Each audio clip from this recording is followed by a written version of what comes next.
चलिए सभी को good evening all of you, जितने भी स्टूडेंट मुझसे जुड़े हो very very good evening all of you. ठीक है, तो चलिए आज हम बात करेंगे करंट अफेयर के ही मुद्दे पे बात किया जाएगा। जो कल बात किया गया था उसी के आगे हम बात करेंगे। ठीक है, काफी महत्वपूर्ण है।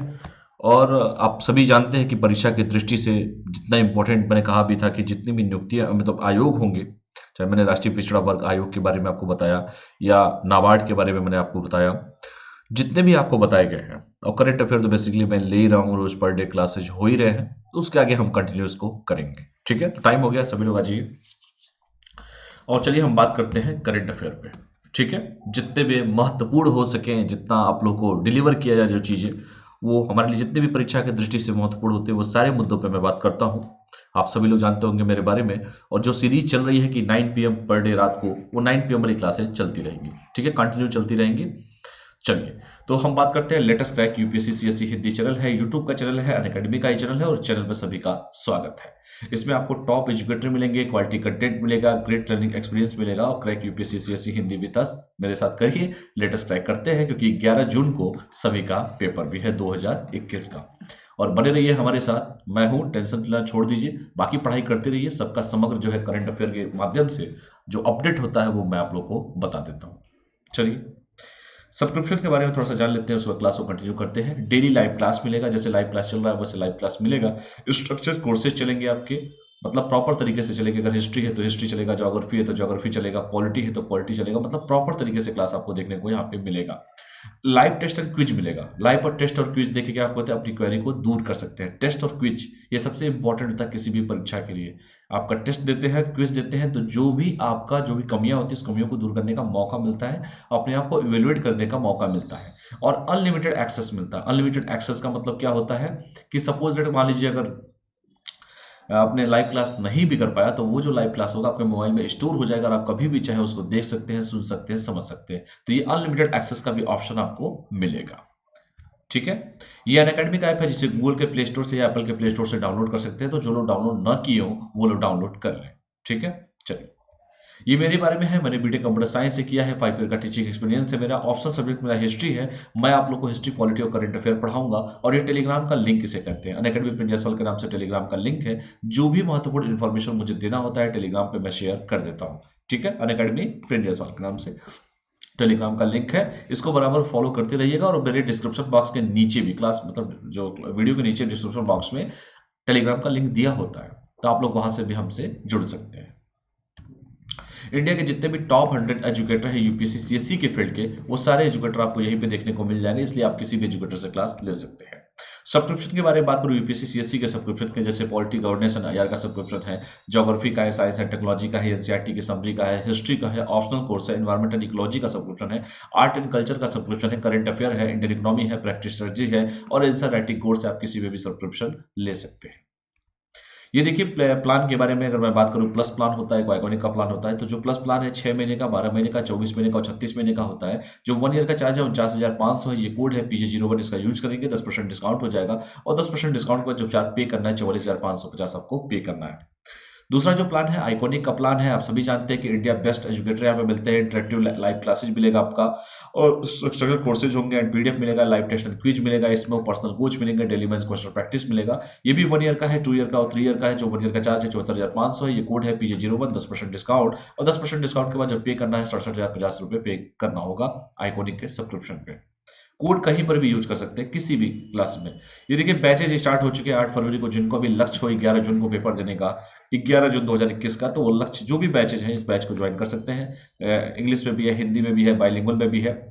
और देखिए 8 फरवरी को बैच है, 2022 के लिए बैचेज हैं, 1 ईयर के बैच है। इस 1 ईयर के बैच को भी ज्वाइन कर सकते हैं आप लोग। ठीक है, बाई इंग्लिश में भी है, हिंदी में भी है, बाइलिंगुअल भी है। और 2022 के लिए 2 ईयर का बैच है, इसको भी ज्वाइन कर सकते हैं आप लोग। 2023 के लिए 2 साल का बैच है, 2 ईयर का बैच है। ये भी बाइलिंगुअल है, इंग्लिश है और हिंदी है। और जिनको एनसीईआरटी का बैच ज्वाइन करना, यूपीएससी सीएससी प्रीलिम्स के लिए, वो प्रीलिम्स ओरिएंटेड बैच भी ज्वाइन कर सकते हैं। ये भी बाइलिंगुअल है, इंग्लिश है और हिंदी में भी है। तो इसको ध्यान से आप लोग पढ़िएगा और क्लास को कंटिन्यू करते हैं। ठीक है, चलिए, तो आज का सबसे पहला जो टॉपिक है वो है गोवर्धन योजना की प्रगति की मॉनिटरिंग के लिए एकीकृत वेब पोर्टल लॉन्च किया गया है। अब ये बात करते हैं कि आखिर गोवर्धन क्या होता है, गोवर्धन योजना किससे संबंधित है। गोवर्धन योजना किससे संबंधित है, सबसे पहली बात तो यही हो जाती है कि आखिर गोवर्धन का मतलब क्या होता है। तो सबसे पहले कृषि मंत्री की बात हम कर लेते हैं। आजकल तो देख रहे हैं कृषि मंत्री बहुत चर्चा का विषय बने हुए हैं। आजकल तो ये छाए हुए हैं नरेंद्र सिंह तोमर साहब, क्योंकि आपने देखा होगा कि आज कृषि बिल को लेके किसान जो है आंदोलन कर रहे हैं, और आजकल कृषि मंत्री का नाम तो बच्चा बच्चा भी अब खैर जानने लगा है। तो कृषि मंत्री नरेंद्र सिंह तोमर, जल शक्ति मंत्री गजेंद्र सिंह शेखावत और जल राज्य मंत्री रतन लाल कटारिया, पेट्रोलियम मंत्री धर्मेंद्र प्रधान और पशुपालन मंत्री जिनका नाम है गिरिराज सिंह, इनके बारे में क्या कहना। ये बेगूसराय से चुनाव भी लड़े थे, और खैर ये एक और भी मंत्री हैं, वो नाम मैं नहीं लेना चाहता हूं, ने संयुक्त रूप से एक एकीकृत वेब पोर्टल लॉन्च किया है। तो इस पोर्टल का नाम क्या है? गोवर्धन योजना की प्रगति की मॉनिटरिंग के लिए एक वेब पोर्टल लॉन्च किया गया है। और इस वेब पोर्टल के माध्यम से मैंने कहा कि एक वेब पोर्टल योजना की प्रगति या मॉनिटरिंग के लिए उसकी क्या उसकी प्रोग्रेस हुई है गोवर्धन योजना की, उसकी मॉनिटरिंग के लिए एक वेब पोर्टल, एकीकृत का मतलब होता है इंटीग्रेटेड वेब पोर्टल लॉन्च किया गया है, ताकि उसकी बार बार समीक्षा किया जा सके। और इस योजना में देखिए आपके कृषि मंत्री भी हैं जिनका नाम है नरेंद्र सिंह तोमर, जल शक्ति मंत्री भी हैं जिनका नाम है गजेंद्र सिंह शेखावत, जल राज्य मंत्री है जिनका नाम है रतन लाल कटारिया, और पेट्रोलियम मंत्री धर्मेंद्र प्रधान, पशुपालन मंत्री जो है गिरिराज सिंह, और ने संयुक्त रूप से एकीकृत वेब पोर्टल लॉन्च किया है। यानी कि इतने लोगों का सहयोग है इस पोर्टल पे, ठीक है। तो इसको ध्यान से देखिएगा, ये पेपर में उठा के यही पूछ देगा कि गोवर्धन योजना की मॉनिटरिंग के लिए एकीकृत वेब पोर्टल लॉन्च किया गया है, इनमें से कौन कौन से डिपार्टमेंट शामिल हैं। तो जितने डिपार्टमेंट है सबका नाम मैंने आप लोगों को बता दिया कि इसमें पशुपालन मंत्री का भी हाथ है, इसमें कृषि मंत्री का भी हाथ है, इसमें जल शक्ति मंत्री का भी हाथ है, जल राज्य मंत्री का भी हाथ है, पेट्रोलियम मंत्री भी है, पशुपालन मंत्री भी है, सभी लोग हैं। इस वेब पोर्टल का उपयोग भारत में गोवर्धन गतिविधियों की प्रगति की निगरानी के लिए किया गया है कि आखिर गोवर्धन योजना जो लॉन्च की गई है सरकार की, उसकी प्रगति की क्या प्रोग्रेस है, उसके बारे में इस वेब पोर्टल का उपयोग किया गया है, ताकि समय समय पर उस पर जो भी अपडेशन हो वो अपडेशन पता चल सके। ठीक है, तो इसको ध्यान से पढ़िएगा। चलिए और आगे बढ़ते हैं। इस पे देखिए गोवर्धन योजना के बारे में मुख्य बिंदु क्या है, बेसिकली ये देख लीजिए आप लोग। यह स्वच्छ भारत मिशन चरण 2 स्टेज 2 का एक महत्वपूर्ण घटक है, और इस मिशन का उपयोग कार्बनिक ठोस अपशिष्ट प्रबंधन के लिए किया जा रहा है। यानी कि इसका उपयोग क्यों किया जा रहा है? जो भी अपशिष्ट होते हैं गोवर्धन का, ठीक है, कार्बनिक ठोस अपशिष्ट प्रबंधन के लिए किया जा रहा है। और स्वच्छ भारत मिशन ग्रामीण के चरण 2 में उल्लेखित खुले में शौच मुक्त प्लस लक्ष्य गोवर्धन योजना के प्रदर्शन पर निर्भर है, क्योंकि लोग जो खुले में शौच करते थे उन चीजों को आप देख रहे हैं कि आप स्वच्छ भारत मिशन भी चालू किया गया था। उस मिशन के थ्रू यही था कि स्वच्छता को विशेष दर्जा दिया जाए। लोग जो बाहर, मतलब जो आपने देखा होगा पिक्चरें भी आ चुकी हैं उस पे, तो खुले में जो शौच है उससे मुक्त करना है लोगों को। आपने देखा होगा टॉयलेट एक मूवी भी आई थी, और लक्ष्य गोवर्धन योजना के प्रदर्शन पर निर्भर है। और यह पहल जो है ठोस अपशिष्ट प्रबंधन चुनौती को संबोधित करेगी और आजीविका के अवसरों को भी ये बढ़ाएगी। तो इसको भी ध्यान से आप लोग देख लीजिएगा। ठीक है, चलिए और आगे बढ़ते हैं। और भी देखिए, इसके अलावा यह योजना ग्रामीण क्षेत्रों में रहने वाले लोगों और किसानों की घरेलू आय में वृद्धि करेगी। यह योजना क्या करेगी कि यह योजना जो है ग्रामीण क्षेत्र में रहने वाले लोगों के और उसके घरेलू आय में वृद्धि करेगी, किसानों की आय में वृद्धि होगी। और यह जो पहल है मवेशियों के गोबर और अन्य जैविक कचरे के प्रबंधन के लिए प्रभावी रूप से गांवों का समर्थन भी करेगी। तो इसको बहुत ध्यान से पढ़िएगा कि गोवर्धन योजना का बेसिकली यूज क्या है। भाई खुले में अगर शौच से ओडीएफ मुक्त देख रहे हैं, आजकल बहुत लोग कर रहे हैं, बहुत सारे राज्य कर रहे हैं कि हमारे यहाँ ओडीएफ मुक्त हो गया है। तो खुले में शौच के लिए सरकार तो तरह तरह के प्रतिबंध भी लगा रही है कि भाई ये सब चीजें नहीं होनी चाहिए। स्वच्छ भारत अभियान को प्रमोशन भी किया जा रहा है। तो इसीलिए मैंने कहा कि इस के अलावा यह योजना जो है ग्रामीण क्षेत्र में रहने वाले लोगों और किसानों की घरेलू आय में वृद्धि करेंगे। और यह जो पहल है जो मवेशियों के गोबर और अन्य जैविक कचरे के प्रबंधन के लिए प्रभावी रूप से गांवों का समर्थन भी करेंगे। गोवर्धन योजना के बारे में देख लीजिए कि यह योजना जो है पेयजल और स्वच्छता मंत्रालय द्वारा शुरू की गई है। सबसे पहली बात तो यह कि योजना किस मंत्रालय के द्वारा शुरू की गई थी? पेयजल और स्वच्छता मंत्रालय। मंत्री जी का नाम कमेंट करके बताइए आप लोग, कौन है मंत्री जी। और यह योजना स्वच्छ भारत मिशन ग्रामीण का हिस्सा है, और इस योजना का जो फोकस है गांव को स्वच्छ रखने, ग्रामीण परिवारों की आय बढ़ाने पर है, और यह मवेशियों के कचरे से ऊर्जा उत्पन्न करने पर भी केंद्रित है। ठीक है, तो इसको ध्यान से आप लोग पढ़िएगा कि यह योजना बेसिकली किसके किसके लिए किया गया है। यह योजना जैसे मैंने कहा कि पेयजल और स्वच्छता मंत्रालय का द्वारा शुरू की गई है, और इस योजना में स्वच्छ भारत मिशन का यह हिस्सा भी है। और इस योजना का फोकस जो है गांवों को स्वच्छ रखने के लिए, ग्रामीण परिवारों की आय बढ़ाने और यह मवेशियों के कचरे से ऊर्जा उत्पन्न करने पर केंद्रित है। इसीलिए सरकार ने गोवर्धन योजना को लॉन्च किया था, ताकि लोगों की आय को बढ़ाया जा सके, ग्रामीण परिवारों की आय को बढ़ाया जा सके। यहां तक कोई समस्या किसी को भी? कोई भी समस्या? इसका मेन फोकस किसका होगा? गांव होगा। गांव को स्वच्छ रखा जाएगा, ग्रामीण परिवारों की आय बढ़ाया जाएगा, और मवेशियों के कचरे से ऊर्जा उत्पन्न करने पर भी ये केंद्र संदर्भित है। ठीक है, तो इसको ध्यान से आप लोग पढ़िएगा। ये है गोवर्धन योजना। ठीक है, चलिए और भी देखिए, स्वच्छ भारत मिशन के ग्रामीण के बारे में थोड़ा सा देख लीजिए। मोदी है तो मुमकिन है ही। इस मिशन में स्वच्छ गांव बनाने के लिए दो प्रमुख घटक शामिल हैं और इस दो घटकों में शामिल है खुले में शौच मुक्त, और जिसे ओडीएफ कहते हैं, और गांव का निर्माण करना और गांव में ठोस तरल कचरे का प्रबंधन भी करना, ये शामिल है स्वच्छ भारत मिशन ग्रामीण में। और इस योजना के तहत देश के 3.5 लाख गांव, 374 जिलों और 16 राज्यों या केंद्र शासित प्रदेशों को अब तक ओडीएफ घोषित किया गया है, यानी खुले में शौच से मुक्त घोषित कर दिया गया है। और इस प्रकार ओडीएफ प्लस गतिविधियों को स्थापित करने का समय अब आ गया है और ओडीएफ प्लस में ठोस तरल अपशिष्ट प्रबंधन को बढ़ाने के उपाय शामिल है और गोवर्धन योजना भी ओडीएफ प्लस रणनीति के तहत एक तत्व है। इसको भी ध्यान से आप लोग पढ़ लीजिएगा कि ओडीएफ का मतलब क्या होता है। खुले में शौच से मुक्त होता है। अब ओडीएफ प्लस की बात की जा रही है। ओडीएफ प्लस में यह होगा कि गतिविधियों को स्थापित करने का समय अब आ गया है और ओडीएफ प्लस में यह होगा कि बेटा ठोस और तरल अपशिष्ट प्रबंधन को बढ़ाने के उपाय शामिल है इसमें, और गोवर्धन योजना भी ओडीएफ प्लस रणनीति के तहत एक तत्व है। तो इसको ध्यान से आप लोग पढ़िएगा। ठीक है, चलिए और आगे बढ़ते हैं। अगला जो टॉपिक है आपका राजस्थान के बारे में दिया गया है कि राजस्थान में किया जाएगा भारत अमेरिका के बीच युद्ध अभ्यास का आयोजन, वो भी राजस्थान। सबसे पहली बात की राजस्थान के इस समय राज्यपाल कौन है और राजस्थान के सीएम कौन है, कमेंट करके आप बताइए। इसके साथ ही साथ आप मुझे ये बताइए कि पिंक सिटी किसे कहते हैं, पिंक सिटी किसे कहते हैं, और भी बताइए मुझे झीलों का शहर किसे कहते हैं। कई क्वेश्चन आते हैं इससे, और यहाँ पे तो त्यौहार ही त्यौहार है राजस्थान में, सभी लोग जानते भी हैं, घुमरो घुमरो। चलिए तो बताइए राजस्थान के बारे में। सांभर झील कहां पर है, ये भी आप मुझे बताना है तो बता सकते हैं कि सांभर झील, ये भी कई बार पेपर में पूछता भी है। देखिए कई क्वेश्चन राजस्थान से रिलेटेड मैं आप लोगों को बता दे रहा हूं ताकि परीक्षा की दृष्टि से काफी महत्वपूर्ण रहेगा वो। चलिए बताइए आप सभी के सभी, राजस्थान के सीएम कौन है, तो अशोक गहलोत साहब है। राजस्थान की राजधानी जयपुर है। पिंक सिटी जयपुर को ही कहते हैं, झीलों का शहर उदयपुर को कहते हैं। और क्या क्वेश्चन था, सांबर झील राजस्थान में ही है। राज्यपाल कलराज मिश्र है। इतना सारा क्वेश्चन है, आपको जरूर याद रखना चाहिए, पेपर में क्वेश्चन इससे आते हैं। और मैंने कहा कि राजस्थान में किया जाएगा भारत और अमेरिका के बीच युद्ध अभ्यास का आयोजन किया जाएगा, वो भी भारत और अमेरिका के बीच में। ठीक है, अमेरिका के जो राष्ट्रपति है उनका नाम तो कम से कम आप लोग बता ही दीजिए कौन है।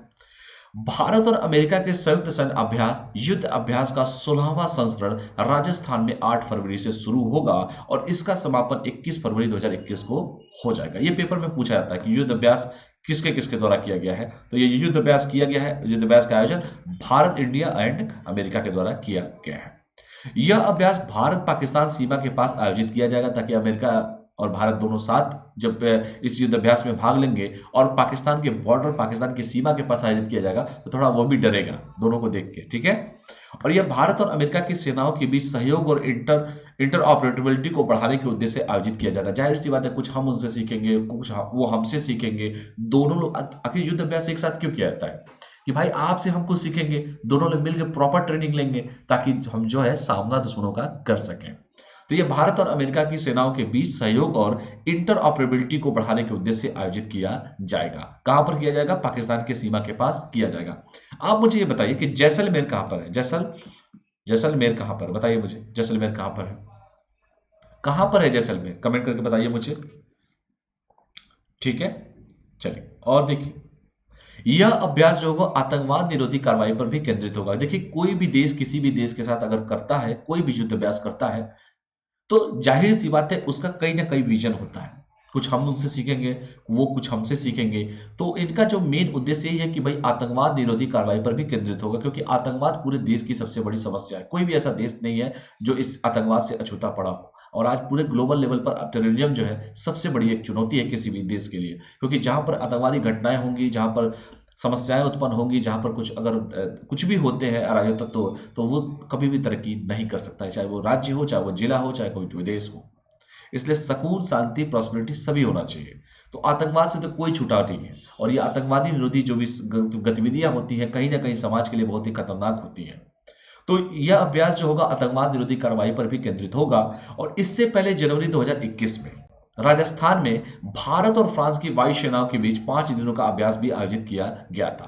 तो यह भी क्वेश्चन पूछता है कि भाई भारत और फ्रांस के बीच में कहां पर किया गया था युद्ध अभ्यास, तो ये 5 दिन का अभ्यास था जो जनवरी में शुरू किया गया था। अभी तो मान लीजिए 8 फरवरी को आपने देखा ही होगा, 8 फरवरी तक खैर अब चला भी गया, तो लेकिन चल रहा है अभी। दोनों सेनाओं का द्विपक्षीय प्रशिक्षण अभ्यास महाजन फील्ड फायरिंग रेंज में आयोजित किया जाएगा, यानी कि भारत और अमेरिका, ठीक है। इन दोनों का जो प्रशिक्षण होगा, द्विपक्षीय प्रशिक्षण होगा, बायलैटरल प्रशिक्षण होगा, ये अभ्यास जो किया जाएगा महाजन फील्ड फायरिंग रेंज में आयोजित किया जाएगा। और भारतीय सेना का जो प्रतिनिधित्व जो है जम्मू और कश्मीर राइफल्स की 11वीं बटालियन द्वारा किया जाएगा, जो दक्षिणी पश्चिमी कमान का हिस्सा भी है। तो भारतीय सेना का जो प्रतिनिधित्व कौन करेगा, जम्मू और कश्मीर राइफल्स की 11वीं बटालियन द्वारा किया जाएगा, जो दक्षिणी पश्चिमी कमान का हिस्सा है। और जम्मू और कश्मीर और लद्दाख जानते हैं कि 2 केंद्र शासित प्रदेश हो गए हैं। जम्मू कश्मीर में विधानसभा है जम्मू और कश्मीर में, और लद्दाख में विधानसभा नहीं है। 2 केंद्र शासित प्रदेश बन गए हैं। एक के जो है जम्मू और कश्मीर के जो उपराज्यपाल हैं जिनका नाम है मनोज सिन्हा, और दूसरे का कमेंट करके आप लोग मुझे बताइए कि लद्दाख के इस समय उपराज्यपाल कौन है। कमेंट कीजिए और बताइए मुझे। और आगे बढ़ते हैं। अमेरिकी सेना का जो प्रतिनिधित्व करेंगे 2वीं बटालियन 3वीं इन्फैंट्री रेजिमेंट के सैनिकों द्वारा किया जाएगा, और ये सैनिक 1-2 स्ट्राइकर ब्रिगेड कॉम्बैट टीम के होंगे, ठीक है। तो प्रतिनिधित्व खैर इतना इंपॉर्टेंट नहीं है, लेकिन बस जान लीजिए। युद्ध अभ्यास देख लीजिए, दोनों सेनाओं के बीच 2004 से युद्ध अभ्यास आयोजित किया जा रहा है, यानी कि भारत और अमेरिका के बीच में जो युद्ध अभ्यास हो रहा है वो दोनों सेनाओं के बीच में 2004 से ही यह शुरुआत की गई है। और दोनों सेनाओं के बीच सहयोग को बढ़ावा देने के लिए इस अभ्यास की रूपरेखा तैयार की गई है। और इसमें दोनों पक्ष अपने प्रशिक्षण तकनीकों, अपनी संस्कृति को साझा करेंगे। जो उनके पास टेक्नोलॉजी होगी हम उनसे सीखेंगे, जो हमारे पास होगा वो हमसे सीखेंगे, यानी कि दोनों सही तरीके से। जब देखिए कोई भी युद्ध अभ्यास हो, कोई भी अगर संधि होती है या कोई भी वार्ता होती है, कोई भी प्रेस कॉन्फ्रेंस होता है, तो जाहिर सी बात है एक देश दूसरे देश के साथ कुछ सीखना ही चाहता है, या व्यापार करना चाहता है, या अपनी टेक्नोलॉजी को कोई दूसरे को देना चाहता है। तो दोनों जब मिलकर लड़ेंगे, क्योंकि आतंकवाद जैसे मैंने कहा कि पूरे देश की समस्या है, ये किसी एक देश की समस्या नहीं है, ये पूरे देश की समस्या है। तो दोनों मिलकर जब प्रशिक्षण लेंगे, प्रॉपर ट्रेनिंग होगी, दोनों सही तरीके से चीजों को लेंगे। मैंने कहा कि 2004 से अब युद्ध अभ्यास भी भारत और अमेरिका कर रहे हैं। अभी पिछले महीने फ्रांस की टीम आई थी, उन्होंने भी हमारे साथ प्रशिक्षण किया, वायुसेना का प्रशिक्षण जो था। तो ये चीजें कहीं ना कहीं एक दूसरे देश को अगल बगल, मतलब एक दूसरे से बहुत नजदीक लाने का भी काम करती है। क्योंकि अगर युद्ध अभ्यास होता है या कुछ भी होता है, मान लीजिए कोई भी समिट होता है या कोई भी योजना निकलती है, मतलब कुछ भी अगर हो किसी भी देश के साथ, जैसे मैंने आपने सुना होगा कि कोरोना का जो टीका आया हुआ है, सबसे पहले हमने श्रीलंका को भेजा है, या जितने भी पड़ोसी हैं सबसे पहले उनको भेजा है। तो कहीं ना कहीं एक देश को दूसरे देश के निकट लाने का ही ये काम होता है। और युद्ध अभ्यास 2 लोग 3 लोग मिलकर ही तो करते हैं, अकेले कौन सा युद्ध अभ्यास होगा। चलिए युद्ध अभ्यास भारत अपने साथ कर सकता है, लेकिन अमेरिका की कोई टेक्निक अगर हमको सीखना हो तो कैसे सीखेंगे, वो युद्ध अभ्यास के माध्यम से तो सीखा जाएगा। तो ये सब चीजें होती है, ठीक है। चलिए तो ये देख लीजिए, इंडो यूएस ज्वाइंट एक्सरसाइज जो है 8 से लेकर 21 फरवरी चलेगा। अभ्यास का महत्व देखिए बेसिकली क्या है। यह अभ्यास दोनों सेनाओं के बीच रक्षा सहयोग के स्तर को बढ़ाने के उद्देश्य से आयोजित किया जाएगा। क्योंकि भैया आज भी क्या है, सेना के पास क्या है भाई, सेना का काम क्या है, सेना का काम है देश की सीमाओं की सुरक्षा करना।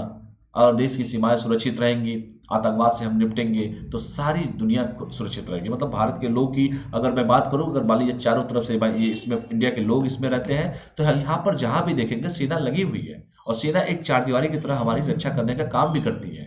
ये सेना के जवान ही है जो इतनी सर्दियों में, ठंडियों में, हर मौसम में सेना के जवान, जब भी देश में कोई आपात आता है, सबसे पहले सेना के जवान तट पर रहते हैं। चाहे केदारनाथ का त्रासदी आप देखिए, ठीक है। इसलिए सेना को सभी को गर्व है, हम सभी को सेना पे गर्व है।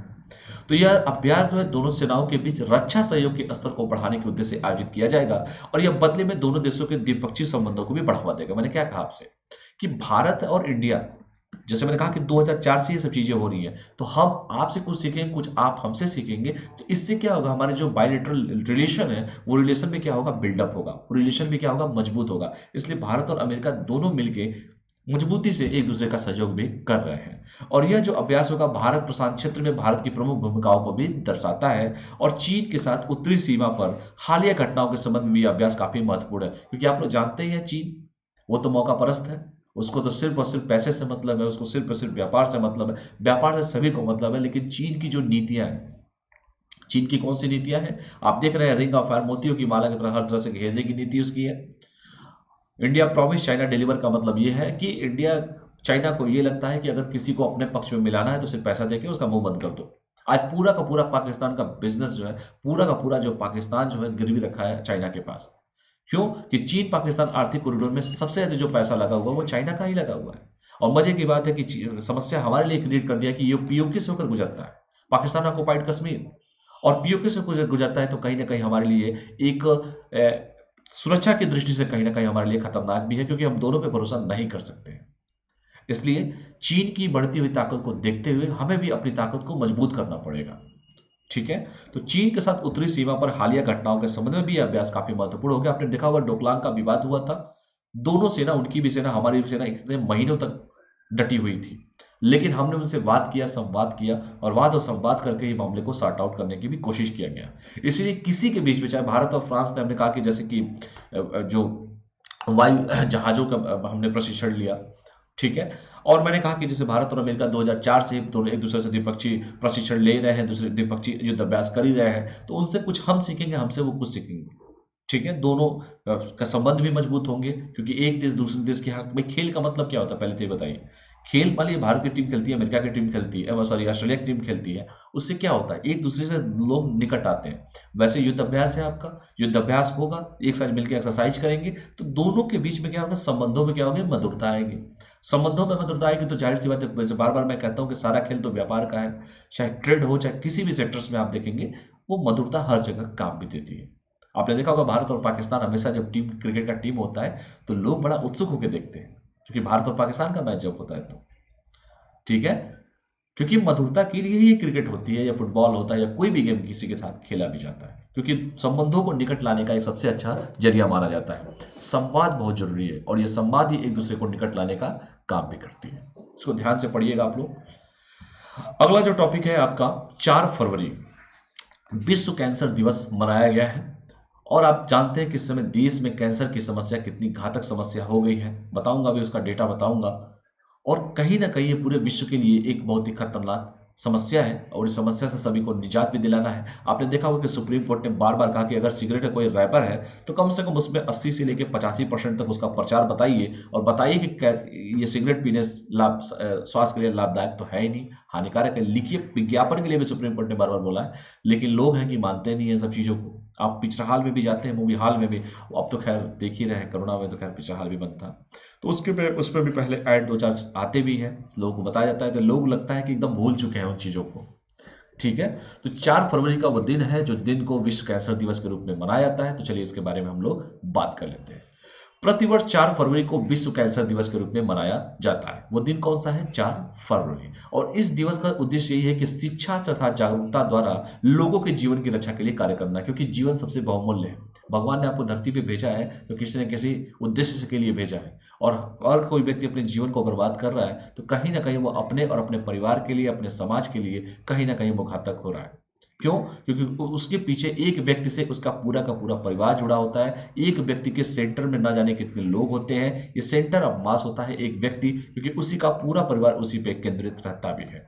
ठीक है, कोई भी व्यक्ति हो, कोई इंडिविजुअल तो हो नहीं सकता धरती पे, उसके कोई ना कोई माँ बाप होंगे, रिलेशन होगा किसी ना किसी से।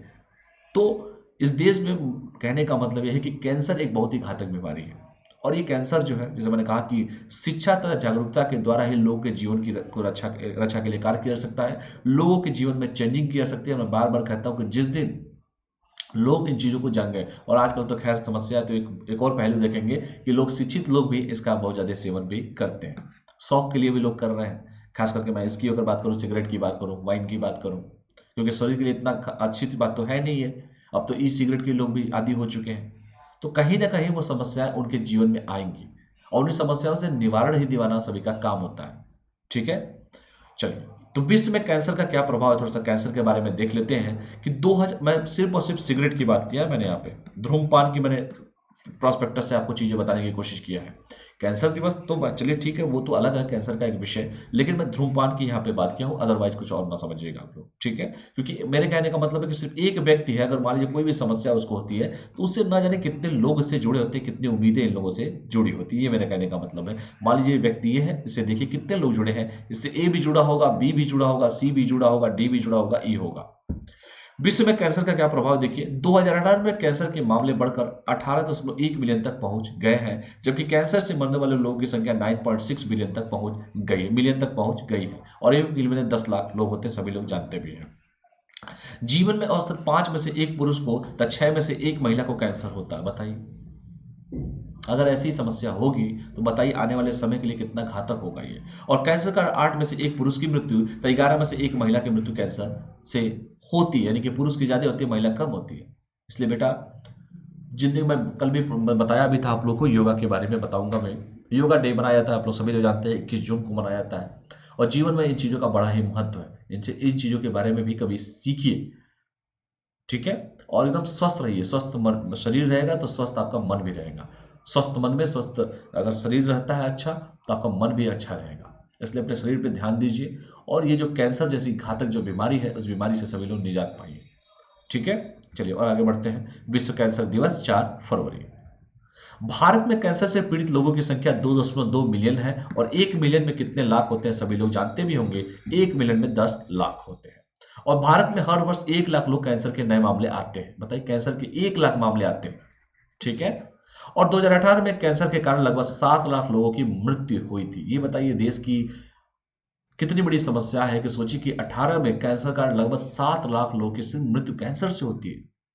और भारतीय मेडिकल अनुसंधान परिषद का अनुमान है कि 2020 तक भारत में कैंसर के 17 लाख नए मामले पंजीकृत किए जाएंगे, तक कैंसर से मरने वालों की संख्या 8 लाख हो जाएगी। यानी कि 7 से अगर 8 हो रहे हैं तो जाहिर सी बात है जनसंख्या बढ़ रही है, जिस तरीके से वो मामले भी तो उस तरीके से बढ़ रहे हैं। इतनी सब चीजों होने के बावजूद भी ऐसे मामले बढ़ रहे हैं, तो कहीं ना कहीं ये आने वाली जनरेशन के लिए घातक सिद्ध हो सकता है।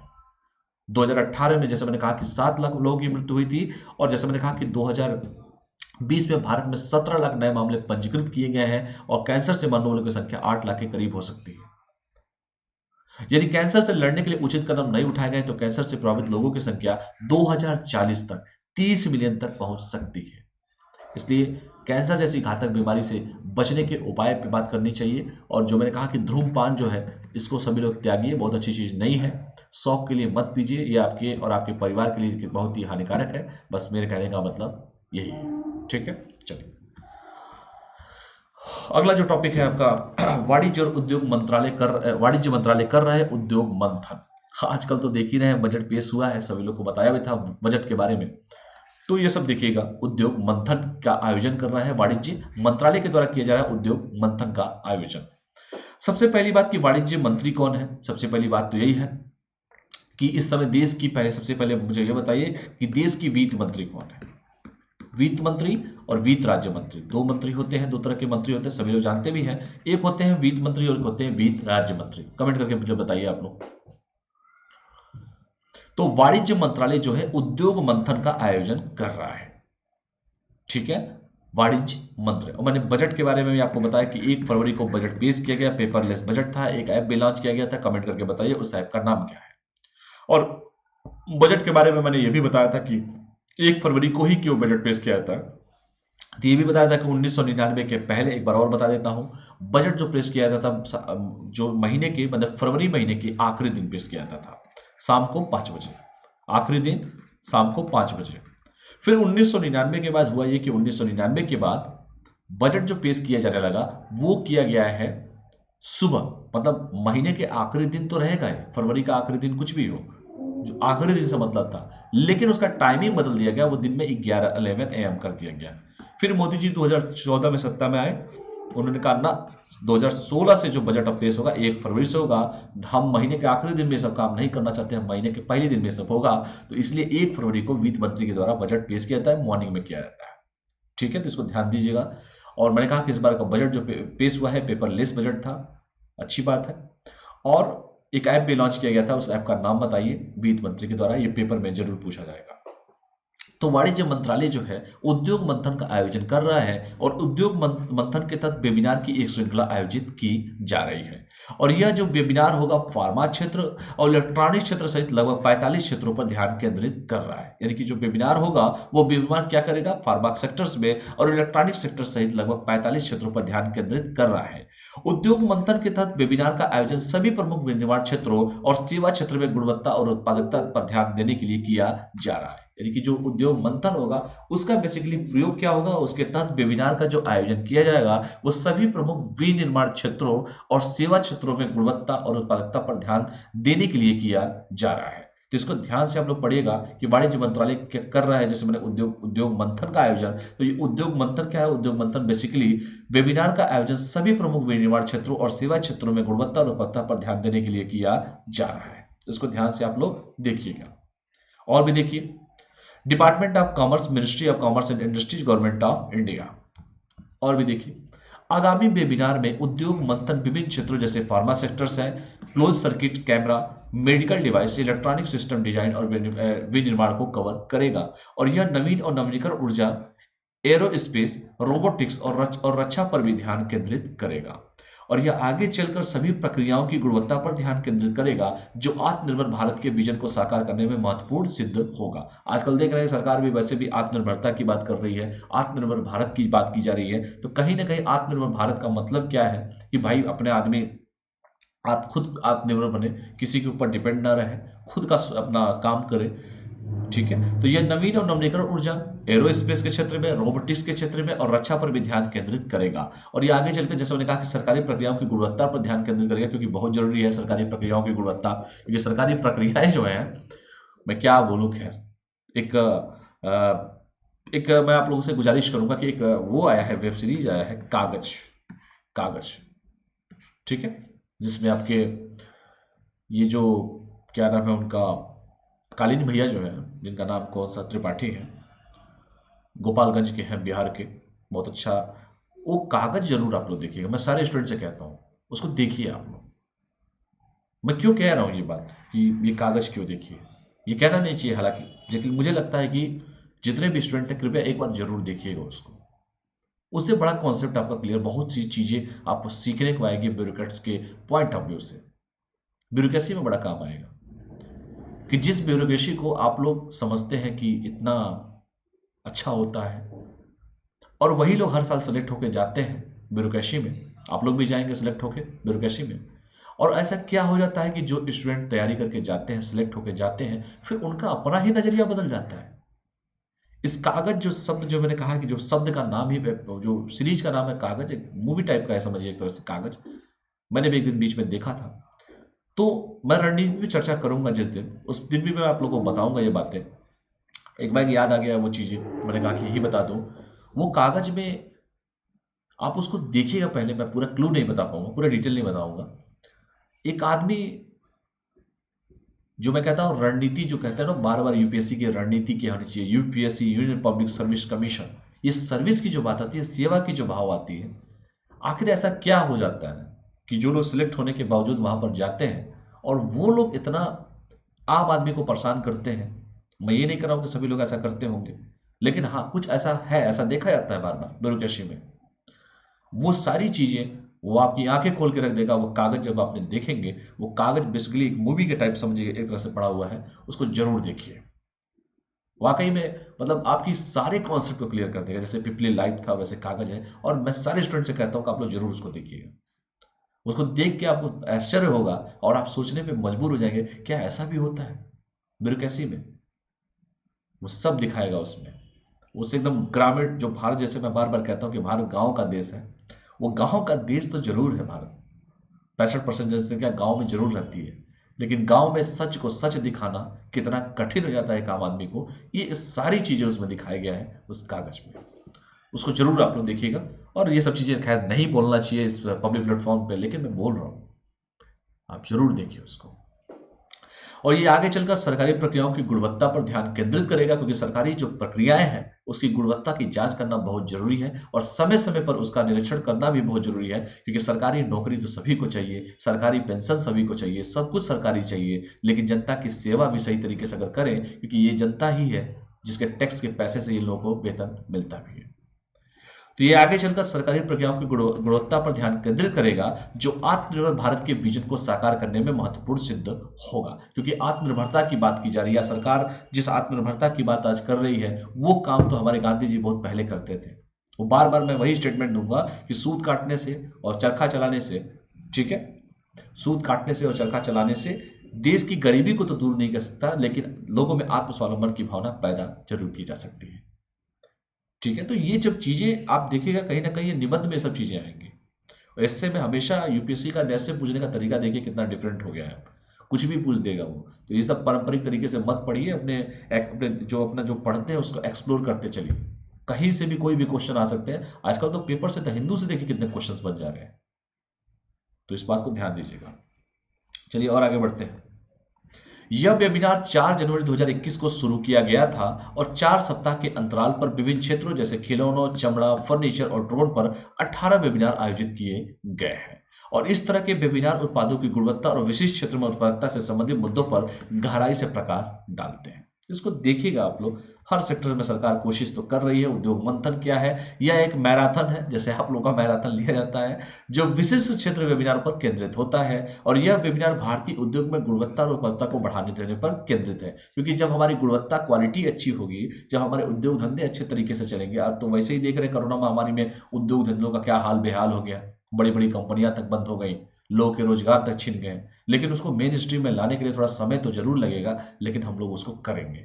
ठीक है, तो यह एक मैराथन है जो क्षेत्र विशिष्ट वेबिनार पर केंद्रित है। और यह वेबिनार भारतीय उद्योग में गुणवत्ता और उत्पादकता को बढ़ावा देने पर केंद्रित है। और यह वेबिनार 4 जनवरी 2021 में शुरू किया गया था और यह 2 मार्च 2021 को समाप्त होगा। और इसमें 45 सत्र शामिल है, जिसमें विनिर्माण सेवाओं के विभिन्न प्रमुख क्षेत्रों को शामिल किया गया है। उद्योग मंथन चुनौतियों, अवसरों की पहचान करने और समाधान और सर्वोत्तम प्रथाओं को लाने में मदद भी करेगा। तो इसको भी ध्यान से देख लीजिएगा कि उद्योग मंथन क्या करेगा। बेसिकली चुनौतियां जो आपके जीवन में आएंगी, वो चुनौतियों को दूर करने का काम करेगा, अवसरों की पहचान करने का काम करेगा और समाधान और सर्वोत्तम प्रथाओं को लाने में मदद करेगा। तो इसको भी ध्यान से आप देखिएगा। ठीक है, चलिए और आगे बढ़ते हैं। उद्योग मंथन, आत्मनिर्भर की बात कीजिए। आत्मनिर्भर क्या है? बेसिकली भारत आत्मनिर्भर भारत क्या है? यह देश में आर्थिक विकास को बढ़ावा देने के लिए भारत के प्रधानमंत्री श्री नरेंद्र मोदी द्वारा इस्तेमाल किया गया एक शब्द है, क्योंकि मोदी है तो मुमकिन है। तो ये जो आत्मनिर्भर भारत है, बेसिकली देश में आर्थिक विकास को बढ़ावा देने के लिए भारत के प्रधानमंत्री श्री नरेंद्र मोदी द्वारा इस्तेमाल किया गया एक शब्द है। और भारत की कोविड-19 महामारी से संबंधित आर्थिक पैकेज की घोषणा के दौरान 12 मई 2020 को आत्मनिर्भर भारत अभियान का पहला उल्लेख किया गया था। वैसे भी कोरोना महामारी का वो जो समय था, वो मतलब मुझे नहीं लगता कि किसी भी ऐसे स्टूडेंट को जो उस चीजों को ना देखा होगा, वो सभी झेले हुए हैं। यह भारत की कोविड-19 महामारी से संबंधित आर्थिक पैकेज की घोषणा के दौरान 12 मई 2020 को आत्मनिर्भर भारत अभियान का पहला उल्लेख किया गया था। और इस दिशा में 12 अक्टूबर और 12 नवंबर 2020 को 2 और आत्मनिर्भर भारत पैकेज की घोषणा की गई थी। तो आत्मनिर्भर आप लोग भी बनिए, क्योंकि आत्मनिर्भर बनना बड़ा जरूरी है आज के परिप्रेक्ष्य में। शहर और गांव में क्या फर्क है? शहर और गांव में बेसिकली देखो बहुत सारे फर्क तो है, क्योंकि कहने का मतलब है, मैं इकोनॉमिकली पॉइंट ऑफ व्यू से बात कर रहा हूँ। शहर में सभी लोग कमाने वाले हैं। अगर मैं मैक्सिमम लोग की बात करूँ तो शहर में सभी कमाने वाले हैं। ठीक है, ये ले लीजिए, मान लीजिए गांव, और ये ले लीजिए अपना शहर। मान लीजिए आपके गांव में आपके फादर 10,000 रुपीज कमाते हैं, तो आपके फादर, मान लीजिए फादर है, इस पर सभी लोग डिपेंड है। ठीक है, तो ये 10,000 रुपया जो है सभी पे डिपेंड है, आपके फादर पे सभी लोग केंद्रित है। ये शहर है, इसमें ए भी कमा रहा है, बी भी कमा रहा है, सी भी कमा रहा है, डी भी कमा रहा है, सभी लोग कमा रहे हैं। तो ये आत्मनिर्भर है कि नहीं है ये लोग? क्योंकि सभी लोग कमाने वाले हैं। तो इनका 10-10 अगर भी जोड़ दे तो इनके पास तो 40,000 रुपये हो गए। 10 × 4 यानी कि 40,000 हो गया। हालांकि खर्च भी उस हिसाब से, मैं ये नहीं, उस पर मत आइए। मैं ये नहीं कहना चाहता हूँ कि गाँव में और शहरों में बस एक बेसिकली फर्क आपने देखा होगा कि शहर में सभी के सभी कमाने वाले हैं, क्योंकि शहर बहुत फास्ट है। और गाँव में क्या है, एक व्यक्ति पे लोग डिपेंड है। आप देखेंगे कि 10 में पढ़ने वाला बच्चा भी है, अपने मोहल्ले के 4-5 बच्चों को पढ़ा के अपना जीविकोपार्जन, मतलब अपने को आत्मनिर्भर बनाने की कोशिश कर रहे हो। ये चीज़ें बहुत अच्छी हैं, क्योंकि आपका काम है ये। आत्मनिर्भर बनिए। आप ग्रेजुएशन कर रहे हैं, बच्चों को पढ़ा सकते हैं, क्यों नहीं पढ़ा सकते? आत्मनिर्भर बनिए। किसने रोका है आपको आत्मनिर्भर बनने से? इससे क्या होगा कि लोड नहीं पड़ेगा वो चीज़ें। आप जैसे तैयारी कर रहे होंगे, तैयारी आप कर रहे हैं, आपके फादर मान लीजिए आपको 10,000 रुपये देते होंगे कि चलिए हमेशा आप दिल्ली तैयारी कर रहे हो या कहाँ तैयारी कर रहे हो, आप 10,000 रुपये आपको दिया जाएगा। आपके फादर की सैलरी मान लीजिए 50,000 रुपये। अब इसको 10,000 रुपये आपके फादर आपको दे रहे थे, तो आपके पिता के पास कितना बचा? 40,000 रुपया। आपकी मान लीजिए जॉब लग गई, मान लीजिए कोई जॉब आपकी लगी और आपकी सैलरी स्टार्टिंग हो गया 20,000 रुपये। तो पहली बात कि आपके फादर के 50,000 रुपये और आपके 20,000 रुपये, जिनके टोटल आपके घर पे आमदनी कितनी आएगी? 70,000 रुपये। 70,000 तो आएगी, क्योंकि आपका जो 10,000 था वो पिता का बचेगा पैसा, क्योंकि आपने आत्मनिर्भर अब हो चुके हैं। इसलिए बेटा इस चीज़ों को ध्यान से देखो, ये मैथ के माध्यम से आप लोगों को बताने की कोशिश कर रहा हूँ। सब अपनी जगह ठीक है, गांव भी अपनी जगह ठीक है, शहर भी अपनी जगह ठीक है, लेकिन बेसिकली आपने देखा होगा कि गांव में कमाने वाले एक व्यक्ति होते हैं, खाने वाले 10 लोग होते हैं, उनके पीछे उनसे जुड़े लोग होते हैं। जबकि आप लोग चाह सकते हैं तो कुछ भी कर सकते हैं, आप लोग पढ़ा सकते हैं, जिस क्लास में पढ़ते हैं उसके 4-5 क्लास पीछे के बच्चों को पढ़ा सकते हैं, उससे आपका ही रिवीजन होगा। तो आत्मनिर्भर बनने का इससे बड़ा फंडा क्या हो सकता है यार, आत्मनिर्भर बनिए आप सभी के सभी, ठीक है। क्योंकि शहर में देखेंगे लड़का को मोबाइल चाहिए तो पिता से कहेगा दीजिए, कहेंगे नहीं देंगे तो कहेगा अच्छा, पैसा जुटाते हैं पढ़ाते हैं, कहीं से पैसा आएगा, 2 रुपये आएंगे तो फिर अपना मोबाइल भी खरीदेंगे हम, तो आत्मनिर्भर बनेगा वो। तो इस दिशा में 12 अक्टूबर और अच्छी चीज़ों को हमेशा अप्रिशिएट करने की कोशिश कीजिए, तभी आप लोग आगे तरक्की कर पाएंगे। जो अच्छी चीज़ें हैं उसको अच्छा बोलिए। मैं ये बार बार कहता हूँ, जब शहर की बात आती है, मैंने ये भी कहा था कि गांव से शहर तक कोरोना नहीं गया था, शहर से गांव तक कोरोना आया था। तो जो अच्छी चीज़ें हैं वो अच्छी चीज़ों को पढ़िए, अप्रिशिएट कीजिए उसको। तो इस दिशा में जो मैंने कहा कि 12 अक्टूबर और 12 नवंबर को 2 और आत्मनिर्भर भारत पैकेज की घोषणा की गई थी। तो यही मोदी जी का जो शब्द है आत्मनिर्भर भारत, वो बेसिकली क्या है, एक शब्द है जो मोदी जी के द्वारा यूज किया गया था कोरोना महामारी के दौरान आर्थिक विकास को बढ़ावा देने के लिए, क्योंकि सभी का उसमें योगदान रहेगा, उसमें हर व्यक्ति का उसमें योगदान रहेगा, तभी देश तरक्की कर सकता है। क्योंकि उद्योग धंधों की जो हालत थी कोरोना महामारी में, आपने देखा कि कितनी भारत की नहीं पूरे विश्व की चौपट हुई है, लेकिन समय लगेगा और उस चीज़ों से भी हम लोगों ने पार पाया। और आपने देखा होगा कि सबसे ज़्यादा टीका भी जो है हमने अपने पड़ोसियों को भिजवाने का बीड़ा उठाया था, श्रीलंका को भी भिजवाया था। चलिए और भी बात कर लेते हैं। चेन्नई की बात कर लिया जाए, चेन्नई बेसिकली सभी लोग जानते हैं, चेन्नई से हमारा बहुत पुराना नाता है। चेन्नई रामेश्वरम, जहाँ पे हमारे देश के, जिनको सभी प्यार करते हैं, भूतपूर्व राष्ट्रपति श्री, क्या नाम है उनका, एपीजे अब्दुल कलाम साहब का जन्म हुआ था रामेश्वरम। और रामेश्वरम के रास्ते ही तो गए थे, वहां पे हमारे राम जी, हमारे योद्धा पुरुषोत्तम श्री राम श्रीलंका भी गए थे। कौन सा ब्रिज है बताओ, नाम बता दो कोई भी, कौन सा राम सेतु, कौन सा ब्रिज है वो, कोई बता सकता है, बताए मुझे। चेन्नई, वैसे चेन्नई एक्सप्रेस मूवी भी आ चुकी है, तो चेन्नई तो वैसे भी आप लोग जानते होंगे। चेन्नई के बारे में थोड़ा सा हमको बताइए कि यहाँ के सीएम कौन है और यहाँ के राज्यपाल कौन है। 2 चीजें बस बता दीजिए कि चेन्नई के सीएम कौन है, चेन्नई के राज्यपाल कौन है, और वर्तमान में चेन्नई में कौन सी पार्टी है जो वहां पर सत्ता में है, कमेंट करके बताइए। और जयललिता जी भी चेन्नई से ही थी, आपके जिनको अम्मा कहते थे सभी लोग प्यार से, खैर अब नहीं है वो। चलिए आगे बताइए। तो चेन्नई में क्या होगा, आर्द्र भूमि संरक्षण और प्रबंधन के लिए भारत का पहला केंद्र शुरू किया जाएगा, ठीक है, इंडिया फर्स्ट, ठीक है, पहला किया जाएगा। आर्द्र भूमि संरक्षण और प्रबंधन के लिए भारत का पहला केंद्र शुरू किया जाएगा। थोड़ा सा इस पे बात कर लेते हैं, कमेंट कीजिएगा आप लोग। केंद्र सरकार ने घोषणा की है कि वह जल्द ही चेन्नई में आर्द्र भूमि संरक्षण और प्रबंधन के लिए centre for wetland conservation and management स्थापित करेगी। ऐसा केंद्र सरकार ने कहा है कि वह जल्द ही चेन्नई में करेगी। देख लीजिए, चुनाव तो नहीं है ना वहां पे, तो क्योंकि आप लोग ब्यूरोक्रेट्स बनने वाले हैं, समय से पहले सोचिए। तो चेन्नई में आर्द्र भूमि संरक्षण और प्रबंधन के लिए केंद्र सरकार वहां पर स्थापित करेगी, पहला, भारत का पहला होगा ऐसा। आर्द्र भूमि संरक्षण और प्रबंधन के लिए केंद्र की स्थापना आर्द्र भूमि संरक्षण और प्रबंधन के लिए ज्ञान, अंतराल और विशिष्ट अनुसंधान आवश्यकताओं को संबोधित करने के लिए की जाएगी, ठीक है। तो इसको ध्यान से आप लोग पढ़िएगा और भी देखते हैं क्या क्या चीजें हैं इसमें। आर्द्र भूमि संरक्षण प्रबंधन के लिए केंद्र के बारे में देख लीजिए कि केंद्र सरकार द्वारा तमिलनाडु के चेन्नई में आर्द्र भूमि संरक्षण और प्रबंधन केंद्र की स्थापना की जाएगी। किसके द्वारा की जाएगी भैया, तमिलनाडु के चेन्नई में आर्द्र भूमि संरक्षण और प्रबंधन केंद्र की स्थापना की जाएगी। यानी केंद्र सरकार द्वारा तमिलनाडु के चेन्नई में आर्द्र भूमि संरक्षण और प्रबंधन केंद्र की स्थापना की जाएगी और भारत का पहला होगा। और यह संरक्षण केंद्र सतत तटीय प्रबंधन के लिए राष्ट्रीय केंद्र का एक हिस्सा होगा और यह राष्ट्रीय केंद्र पर्यावरण, वन और जलवायु परिवर्तन मंत्रालय के तहत एक संस्था होगा। आप मुझे मंत्री जी का नाम बता दीजिए कि पर्यावरण, वन और जलवायु परिवर्तन मंत्रालय जो है वो कौन से मंत्री जी इस को देख रहे हैं, कमेंट करके आप लोग बताइए। कौन से मंत्री जी हैं जो इसको देखते हैं, कमेंट कीजिए और बताइए, आप सभी के सभी कमेंट कीजिए और सभी लोग बताइए मुझे। आर्द्र भूमि संरक्षण और प्रबंधन केंद्र नियामक ढांचे और नीतियों को डिजाइन और कार्यान्वित करने के लिए एक महत्वपूर्ण भूमिका निभाएगा और यह आर्द्र भूमि के संरक्षण के लिए निगरानी, प्रबंधन योजना और अनुसंधान में भी मदद करेगा। यानी कि क्या करेगा ये आर्द्र भूमि, ये आर्द्र भूमि संरक्षण करेगा और प्रबंधन केंद्र नियामक ढांचे और नीतियों को डिजाइन और कार्यान्वित करने के लिए एक महत्वपूर्ण भूमिका निभाएगा और यह आर्द्र भूमि के संरक्षण के लिए निगरानी, प्रबंधन योजना और अनुसंधान में भी मदद करेगा। तो इसको ध्यान से देखिएगा, मंत्री जी का नाम आप लोग कमेंट करके आप हमको बताइए, ठीक है। और भी देखिए क्या क्या चीजें हैं इसमें कि यह संरक्षण केंद्र एक ज्ञान केंद्र के रूप में भी कार्य करेगा। क्या करेगा? एक ज्ञान केंद्र के रूप में भी कार्य करेगा, क्योंकि भारत का पहला यहाँ पे बन रहा है। और यह राज्यों के शासित प्रदेशों, प्रबंधकों, आर्द्रभूमि शोधकर्ताओं, चिकित्सकों, नीति निर्माताओं के बीच विनिमय को भी सक्षम करेगा। और यह केंद्र प्रासंगिक प्रासंगिक अंतर्राष्ट्रीय और राष्ट्रीय एजेंसियों के साथ नेटवर्क और साझेदारी बनाने में भी मदद करेगा। तो इसको भी ध्यान से आप लोग देख लीजिएगा। चेन्नई के बारे में बताया गया कि चेन्नई में आर्द्रभूमि संरक्षण और प्रबंधन के लिए भारत का पहला केंद्र शुरू किया जाएगा। ये काफी महत्वपूर्ण होगा परीक्षा की दृष्टि से। आर्द्रभूमि किसे कहते हैं ये जानिए। आर्द्रभूमि एक विशिष्ट पारिस्थितिकी तंत्र होता है। एनवायरमेंट एंड इकोलॉजी में आपके सर पूरा पढ़ाएंगे वेटलैंड के बारे में।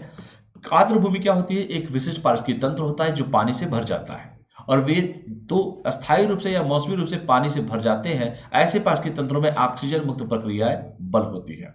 और आर्द्रभूमि जल शोधन, जल भंडारण, कार्बन के प्रसंस्करण और तट रेखा के स्थिरीकरण में मदद करती है, और पौधों और जानवरों को भी सहायता प्रदान करती है। तो इसे आर्द्रभूमि कहा जाता है।